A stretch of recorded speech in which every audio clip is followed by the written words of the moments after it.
Bueno, continuamos con nuestro invitado, Juan Carlos Andrade Flores. Como les decíamos ahorita, un abogado egresado de la Universidad del Rosario, quien pues nos está contando sus experiencias como youtuber y algunas de sus experiencias profesionales y personales. Entonces, hablando de lo personal, no sé, Ujú. ahorita Juan Carlos nos contó algo respecto a la historia del beso, ¿cierto? Me parece. Que yo insisto, hay alguna fijación ahí con los besos, Juan. Usted debe ser un conquistador nato. Yo Entonces, no, yo, yo no, entonces, yo estoy muy tímido. Yo, en ay, sí, realidad, se nota. en realidad, Diana y Edward, pues, Ujú. ese tema, digamos que ha sido un poco a otro ritmo en mi vida, ¿no? Digamos que por todos los temas médicos, hospitalarios, digamos que yo mi adolescencia la arranqué a los 18, 19 años. Am, y tuve pues una relación larga, muy larga, de Ay. siete, de siete Muy años, larga, ¿es de cuánto? de siete Uy, sí, es años, larga. sí, 7 años, demasiado sí, larga. claro. Bueno, y no, y el resto pues sí, o sea, digamos que pues ahí uno se gasta la labia, ¿no? Entonces pues también eso ayuda y Venga, Juan, Juan, unos tipsitos para los teleoyentes, para conquistar, porque una relación de 7 años es para no morir en el intento, pues. no, pues Entonces, tipsitos de conquista para los caballeros. no, lo que pasa es, no, pues sean ustedes mismos, pero no tanto. Esa No, está no, buena, ¿Cómo? esa está muy digamos buena. que, Esto estuvo muy hit. ¿Cómo así? En español, por favor. Eso parece arameo antiguo. no, pueden titular la entrevista así, sean ustedes mismos, pero no, no así. No, no, pues que uno tiene que tener espontaneidad, porque hay técnicas tan viejas de conquista que ya las mujeres. Las conocemos. Por ejemplo, hay un meme que dice, ay, tan lindo usted me viene a mí a tramar. Y yo ya he pasado por 3 psicópatas, dice la vieja. ¿Sí la han visto? Entonces, ¿sí la han visto? Sí, sí, sí, sí. Entonces, es algo así, no sé, como, y, y, y, y escuchar, ¿no? Escuchar. Ay, es que las viejas hablamos mucho o qué? Yo en mi caso sí. Pero No, ya nos damos cuenta, yo sí. soy un caso excepcional. Sí, ya nos damos cuenta. Y igual que José Gabriel, me pregunta y se contesta. Ah, sí.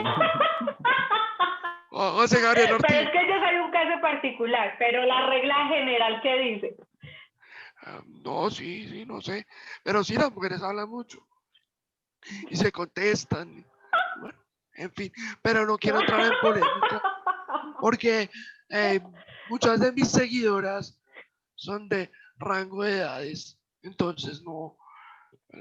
Pues si se me baja el ranking de seguidores, pues No, la idea es que aumente con esto. Ahora, exactamente. dicen por ahí que las mujeres hablan mucho porque nosotros los hombres escuchamos poco.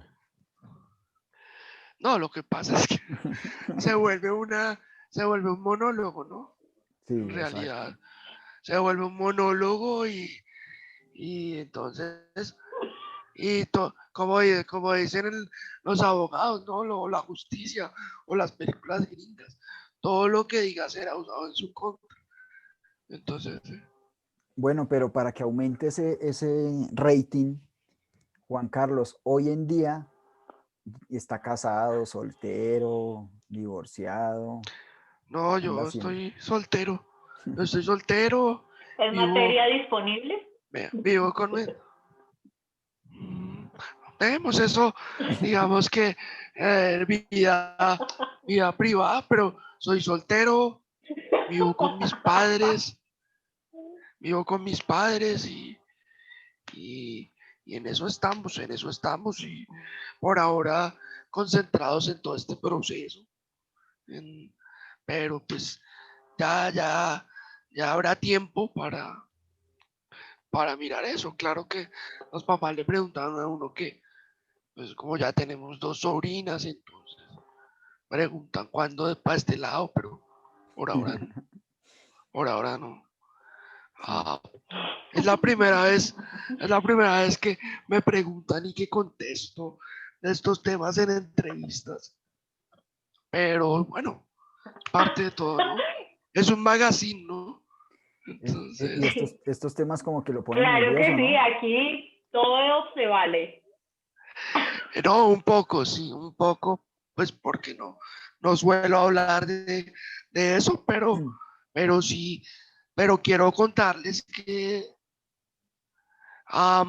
con la discapacidad el amor no es un tabú, que el amor es algo posible, am, y que también, porque eso es uno de los mitos, ¿no? La gente dice que las personas con discapacidad no se enamoran, y uno a veces suele ser más enamoradizo de lo que se recomienda.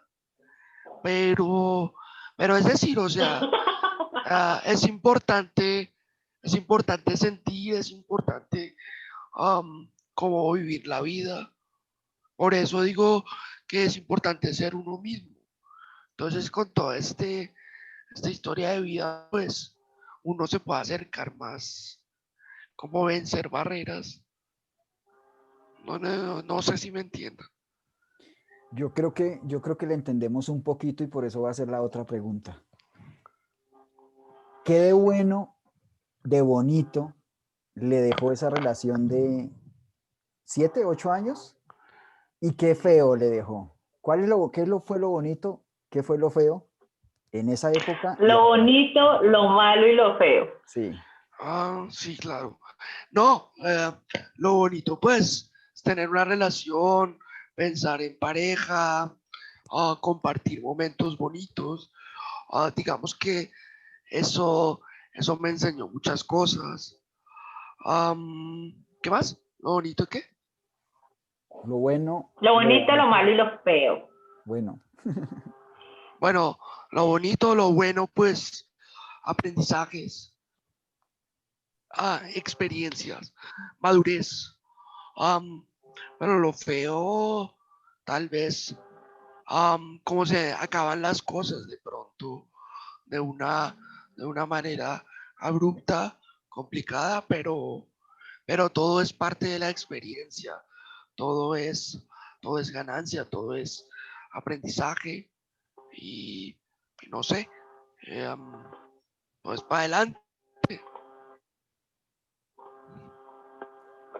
Juan, Bueno, a ver, Juan Carlos cree que el enamorarse lo fortalece a uno, ¿cree que qué? que el enamorarse lo fortalece a uno o lo debilita. Depende. Depende porque hay relaciones que, hay relaciones que te impulsan, que te llevan a ser mejor. am, y hay relaciones que son realmente tóxicas, ¿no? Finalmente, la misma relación positiva que fue positiva en un principio puede volverse tóxica y puede que el enamorarse empodere, pero en algún punto puede también nublar el juicio, ¿sí?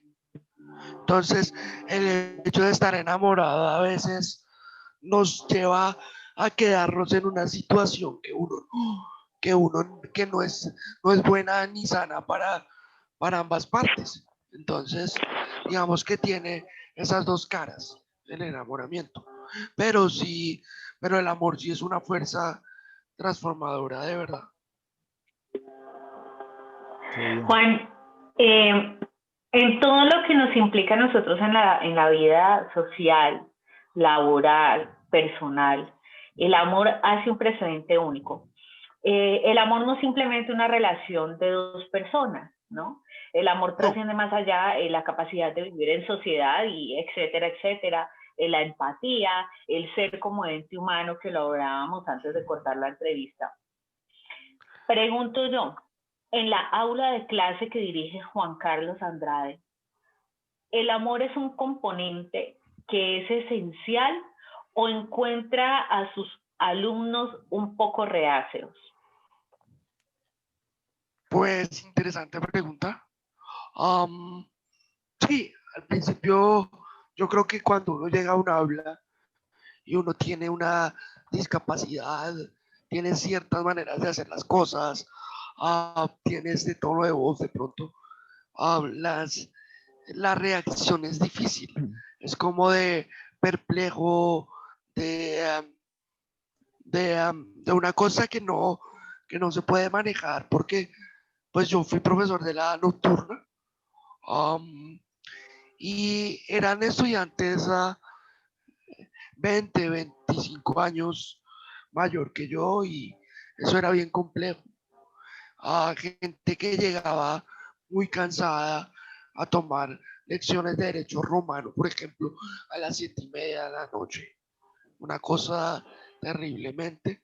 Hubo quejas al principio de ese grupo, pero después ya como que fuimos haciendo acuerdos, tejiendo puentes, y digamos que yo ese amor lo traduciría como en amor por la docencia, por el, por el enseñar, el deber, demostrarle y demostrarse a uno mismo que uno puede dar todo lo posible y puede tener la flexibilidad de mejorar lo que haya que mejorar para que, para que esas personas puedan recibir lo mejor de uno y uno también aprender de los otros, de lo que los otros los pueden enseñar. Es que tenemos que cambiar esa mentalidad de la educación del, de la revolución industrial, de que se crean técnicos y que se crean solo ente operativa, sino que la educación es un toma y dame de de los alumnos, del profesor, y es una cuestión vivencial. Uno sale de la universidad y uno no tiene ni idea de qué hacer. ¿Por qué? Porque la educación es totalmente rígida y totalmente teórica. Entonces tenemos que pasar. Hay un libro muy interesante que se llama Escuelas Creativas, de Ken Robinson, y él habla de una educación por proyectos. Él habla de modelos educativos, por ejemplo, que enseñaban en administración agropecuaria, la enseñaban en granjas. Um, por ejemplo, un tema, un tema que es muy educativo y uno no lo piensa así, es un sitio como Diversity, que puede que sea un juego, pero va enseñando cosas, va, va, va dando tips de ciertas cosas. Entonces, entonces es eso, hay que tener amor por lo que uno hace, responsabilidad y siempre respeto. No, no creer que uno se las sabe todas, sino simplemente transmitir su conocimiento y tener también la seguridad de que uno va a aprender de los demás. ¿Alguna Juan Carlos, experiencia? ¿Alguna, Experiencia de que, alguna experiencia, Juan Carlos, que de pronto haya sido difícil y que lo haya marcado en estos escenarios de los que habla Diana, justamente a nivel académico, de sus charlas? Algo que lo haya marcado, que recuerde. difícil.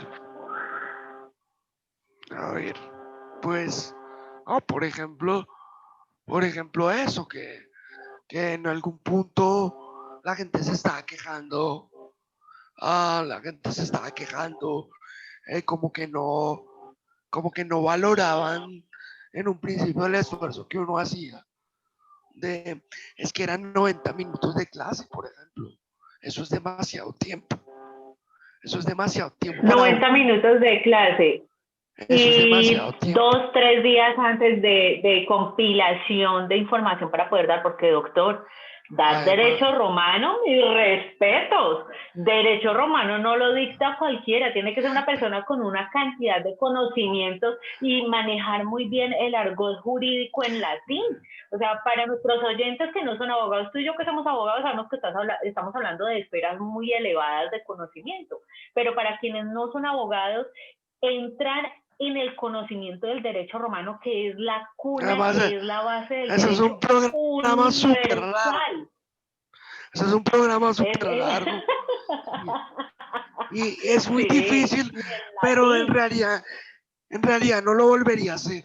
No, no, el derecho romano no es algo que me llene Es así. complejo, Pero es complejo. digamos que mi amor académico está más con el derecho constitucional. A eso quería llegar. Usted hizo un artículo para Legis y sabemos que es especialista en derecho laboral y demás. En Colombia, el derecho laboral es un derecho más bien restringido, no tan amplio, donde los derechos, valga la redundancia, para los empleados no son los mejores. Y si no lo son para el común denominador, me imagino cuánto más es de complejo y limitante para las personas en condición de discapacidad, tocando el dedo en la llaga. Eh, ¿Cómo es desde la visión suya, desde la experticia suya, las personas que le buscan, por qué le buscan? ¿Cuál es la asesoría con más tendencia dentro de las consultas que le hacen a usted como abogado especialista en la rama laboral y más con el tema que maneja muy bien, que es el de la discapacidad? Pues yo tengo que confesarles algo. Yo el derecho laboral poco lo ejerzo, pero lo que mayormente consultan es como el desequilibrio en el contrato, todo el tema del principio de primacía de la realidad sobre las formas. Eso es muy complejo. Y en el tema de la discapacidad siguen habiendo muchas, muchas cosas complicadas porque está lo de la estabilidad laboral reforzada.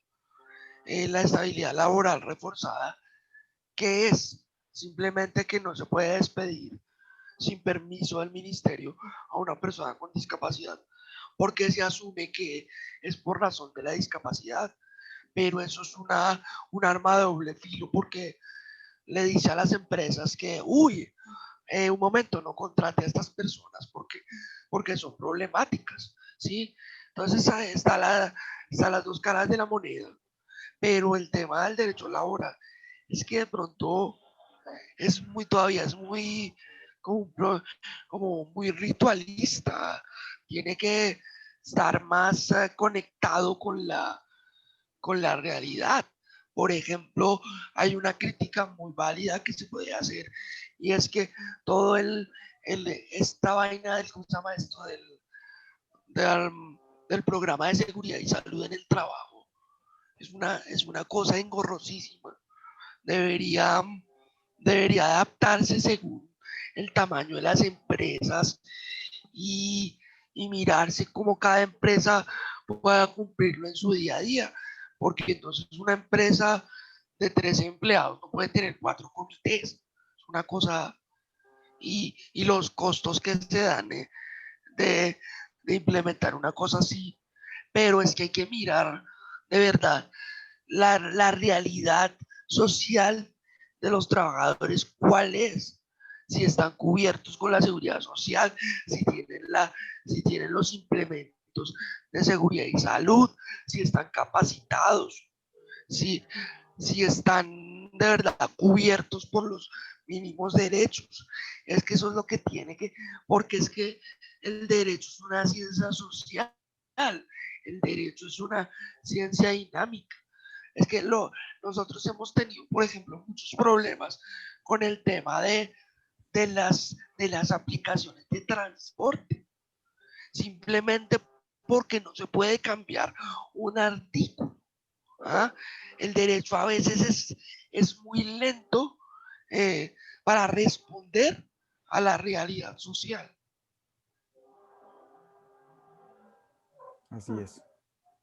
Aquí son una cantidad de cosas que la constituyente tiene que entrar a reevaluar y a plantear, porque los Constituyente, empleados al final de cuentas son ¿por los qué que constituyente? sostienen. Porque esto es algo que se tiene que empezar a trabajar desde la misma constitución y tiene que buscar el pueblo también mismo que se haga una transformación.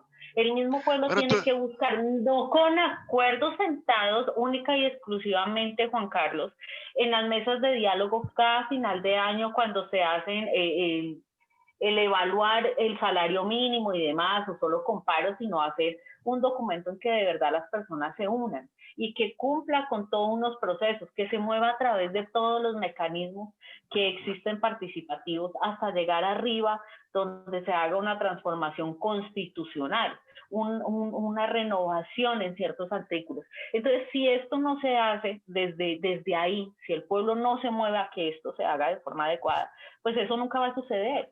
No tenemos que esperar a que exista una revolución de nuevo industrial, una revolución francesa, una revolución laboral, ni esperar a que otros países lo hagan para nosotros empezar a hacerlo, porque hoy por hoy hemos visto cómo se vienen cambiando todas las reglas de juego a nivel laboral y todo lo que se planteó para este nuevo año, ¿no? Que desafortunadamente fue la bien flexibilidad, complejo. la flexibilización laboral es terrible. Eso de trabajo por horas, todo el tema y el abuso y el superabuso de la figura de prestación de servicios es totalmente absurda. La prestación de servicios solo estaba planteada en el sector público y la han ido extendiendo muy Privatizando. terriblemente. Exactamente. Entonces, creo que ya nos pusimos muy técnicos, mi querido Sí. Edward. Si quieres sacarnos un poquito del derecho, sería muy chévere. Pero porque hay que aprovechar que tenemos un experto en el tema, Juan, y Sí, llevar pero a un proceso de concienciación a todos los que están con nosotros y más de boca de un experto como lo es usted. Entonces no sí, hay que pero desaprovechar para nada los componentes humanos bueno, y como le te, decía te, a te, te quien en voy una a, entrevista anterior, te voy a dar una conclusión de lo que acabas de decir. Tú sabes que el proceso constituyente uno sabe dónde comienza, pero no dónde termina. Entonces, exacto, no sabemos lo que pueda pasar y con los hay que intereses mover políticos todo. y mayoritarios que hay, es importante que, primero, hay que jubilar a una generación de políticos, de varios sectores. Hay que cambiar eso. Hay que tener una nueva visión y hay que cambiar desde la actitud, hay que cambiar paradigmas, hay que cambiar realidades y después de ese cambio de realidad, sí, adecuar la ley, la constitución a lo que debe ser una sociedad moderna y una sociedad en pandemia. Ayer, ayer veía Juan, noticias. yo le quiero hacer una pregunta aprovechando que tocamos el tema de la contratación por orden de prestación de servicios. Y es que la mayoría de las personas creen que alguien que está contratado por la orden de prestación de servicios debe cumplir horarios y demás, y esa es una rata, pero prefiero en boca de un experto en la materia que usted oriente a nuestros teleoyentes y les abra los ojitos. No estamos incentivando a la desobediencia civil ni Eso, laboral. eso, Ojo eso, con eso. eso me puede Ojo quitar con eso. clientes. Eso me puede quitar clientes. Ojo, ojo con eso. Pero si queremos enseñarle a las personas a través, vuelvo e insisto, de la boca de un experto, cómo pensar y hacer valer sus derechos sin necesidad de llegar a discutir, sin necesidad de llegar a generar polémicas laborales, sino que pueda trabajar desde el marco de lo jurídico la continuidad y la realidad de sus derechos al momento de firmar una orden de prestación de servicio. ¿Sí? Entonces, Usted me está diciendo todo que escribió una tesis. Eso es una tesis. Pero venga, no, espere. Es una síntesis. No, la cosa es que con la prestación de servicios es un tema muy complejo porque la gente vive al debe. La gente tiene que, que endeudarse para pagar seguridad social y para que le paguen. Entonces eso es muy complejo. El problema es que, no, yo no sé, yo personalmente prefiero que se desutilice un poco esa figura. Esa figura podemos, por ejemplo, hablar de la figura del contrato de obra o labor. De pronto, contrato a término definido, pero mantener esa figura de prestación de servicios va un poco en contra de los, de los avances laborales que se han tenido.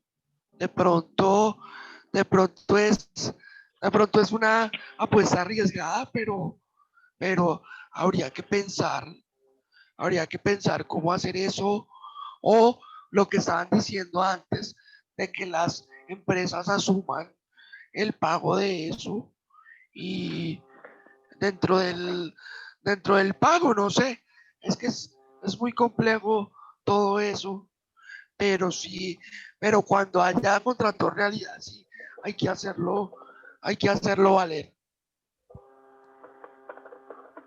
¿Y la doctora qué se hizo? Casualmente, Aquí casualmente hablando estoy, del... aquí estoy. Es que tuve un inconveniente Se que me tocó durmió, cerrar cámara, pero vea, ya.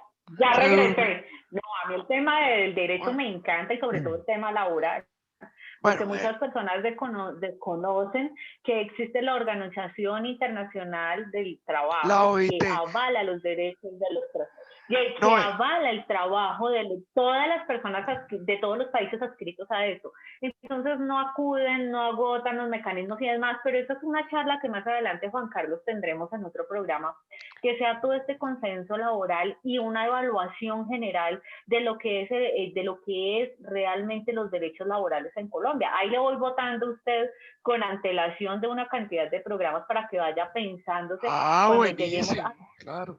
tema, porque eso lo vamos a hacer en un programa más adelante, donde vamos a hacer una evaluación con un economista, que esto es algo que está tras bambalinas organizándose, y un profesor de la Interesante, Universidad Nacional, experto y tiene un laboratorio al respecto de la parte económica en tiempos de pandemia y cómo se ha afectado la economía para interesantísimo, los empleados y sus derechos. Me encantaría su aporte en ese interesantísimo, no, claro, dictamen que a futuro haremos.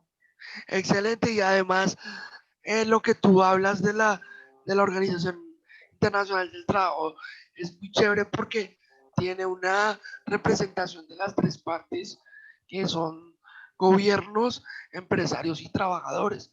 Entonces, digamos que los consensos y lo que tienen en los convenios es es muy valioso tener en cuenta y digamos que debe haber un reexamen y una reevaluación de todo el derecho laboral mundial después de que pase esta pandemia. Dentro de ello, no sé cuánto tiempo. El impacto económico y laboral está proyectado a 10 años, como mínimo, para una No, recuperación parcialmente a nivel europeo. No estamos hablando de Latinoamérica, pero bueno, en esos temas de o sea que economía yo nosotros no soy somos la experta, 25 simplemente años. estoy hablando de lo Sí. que artículos he escuchado. Si Medio ellos son siglo, 10, Exacto. medio Entonces, siglo por acá. imagínense ustedes, señores panelistas y nuestros teleoyentes, cómo va a ser el desarrollo empresarial y económico en nuestro país. Entonces esto va a ser una cosa tenaz, pero no. Eso es un tema para un programa totalmente diferente, del cual quiero que las personitas que siempre nos siguen estén ahí pensándolo, analizándolo y proyectándolo para cuando eso llegue, porque pues nos pueden enviar las preguntas al chat o al messenger de nuestra página para cuando este programa llegue. Entonces ahí les voy contando para que ustedes lo vayan planteando con esas preguntas cuando pasemos a estar en el panel con el doctor Juan Carlos y nuestro otro invitado, las podamos ejecutar y muchas de sus dudas sean saciadas. Bueno, pero yo voy a seguirle la cuerda a Juan Carlos y los voy a sacar del tema jurídico. Toca tener en cuenta el tiempo porque ya se nos esta parte ya. Les cuento, no sé, les cuento que respecto al tema del contrato de prestación de servicios, por ahí la Procuraduría emitió la directiva 001 el 4 de enero, ¿no? Está interesante para que la gente que no la conoce le vaya echando una leidita Hay que que mirarlas. casualmente hablan ¿Cuál al es la respecto. resolución? ¿Cuál es la resolución? Es la directiva 001 Directiva. de la Procuraduría Ok. General del 4 de enero. Son recomendaciones para darle un mejor uso al contrato de prestación de servicios y desde luego van enfocadas a las entidades del Estado principalmente. Pero bueno, aprovechamos entonces el corte que estoy haciendo para que vayamos a una pequeña pausa y regresamos, ¿vale? Claro que sí.